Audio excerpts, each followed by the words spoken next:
Welcome to a 5-minute-ish poetry workshop.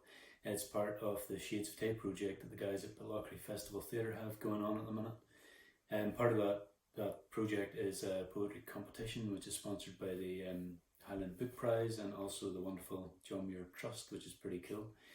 I hope that this workshop, short as it is, will help nudge you along and get you writing, and might even be a way to unlock lockdown for you a little bit. The American poet Emily Dickinson, she wrote that the brain is wider than the sky, and she was reputed to have spent most of her adult life in isolation, almost a self-imposed lockdown. But from that, she felt free to explore her own thoughts and explore the world almost in a really creative way, and this great outpouring of poetry was a result from her. So yeah, hopefully this engaging with a bit of creative writing, if it's new for you, or just developing your own poetry, whatever. Hopefully it'll be more than that. It's 5 minutes isn't long, so I'm going to very briefly touch on 3 things as part of this workshop.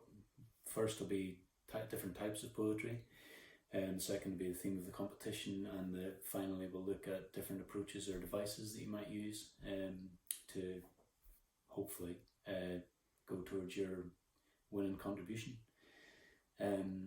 So to begin with, types of poetry, the question that most often comes up is, does it have to rhyme? The answer to that is no, it doesn't. It can, but it doesn't have to. It's almost split into 2 categories. There's formal poetry, and then there's free verse, which free verse being the type of poetry that most people would now, or most poetry written now fits into free verse. But with the formal poetry, there's lots of information online. No point, don't want to reinvent the wheel or try and do all that in a 5-minute workshop. So different types of poetry, whether it's a 3-line haiku, a 5-line tanka, 14-line sonnet with rhyming couplets every second line, whatever it is, you'll find information, loads of information online about how to write in that format, all of which are very welcome in the competition. There's many other different types as well, and plenty of information there. But the difference between this formal poetry and free verse poetry is almost like the difference between getting on a train or getting in a car. A train, you jump on Pitlochry station, say, and you're on the same tracks. You stick on those tracks. If you don't, it's gone badly wrong. So you stick on those tracks. If it's a haiku, that would maybe only get you as far as Dunkeld, but very short. A lot can happen in that space of time. Maybe with a sonnet, you would be heading north to Aviemore, a longer journey, and you've got the rhythm and the rhyme to it, like the tracks. Free verse is different in that you can jump in a car and you've got more freedom to go different places, but there's also sort of parameters or boundaries to it, and if you stray from that, everything starts getting a little bit bumpy and messy, if you go off the road. So there's much more scope as to where you can go, but at the same time there are limits in terms of the rhythm or flow of it. There's a great lots of stuff for younger people, kids getting involved as well. There's a really good website called Poetry for Kids. That's number 4, Poetry for Kids, which is lots of guidelines and stuff to help younger people write and get involved in writing poetry. It's actually really good for adults as well. But yeah, so that's lots of different types of poetry that you can play around with, different forms of poetry. It can rhyme, doesn't have to rhyme. There's a lot of freedom in this. The main thing is enjoy it and explore the world.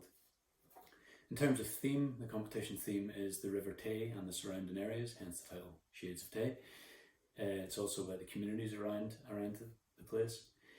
One thing you could do as a way of just starting, so that you're not sitting staring at a blank page, is just list your experiences of the River Tay, times you've been there, memories, people you've been with, experiences being in the communities around it, that sort of thing.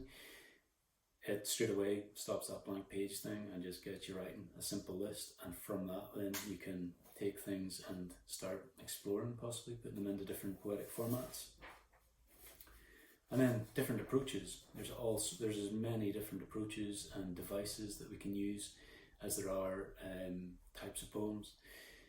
Whether that's first person narrative, whether it's written from memory, whether it's just a direct description of where you've been, all these different devices.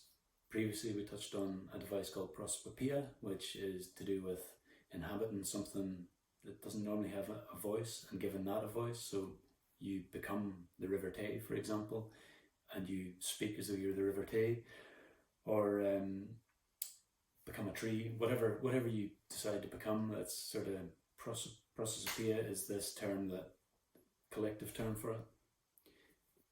The competition is sponsored partly by the John Muir Trust, and John Muir he used, a great nature writer that he was, he used a lot of this device, particularly personification. And I'm just going to finish with a quote, a John Muir quote that brings a little bit of that into it. When we try to pick out anything by itself, we find it hitched to everything else in the universe. One fancies a heart like our own must be beating in every crystal and cell, and we feel like stopping to speak to the plants and animals as friendly fellow mountaineers. So I hope this gives you an idea of different poetic types, gives you the theme of the competition, and also gives you, very briefly, different approaches, a lot packed into, as I said, 5 minute-ish, probably nearer 6 minutes now. But all the best with the writing, and the main thing is, enjoy.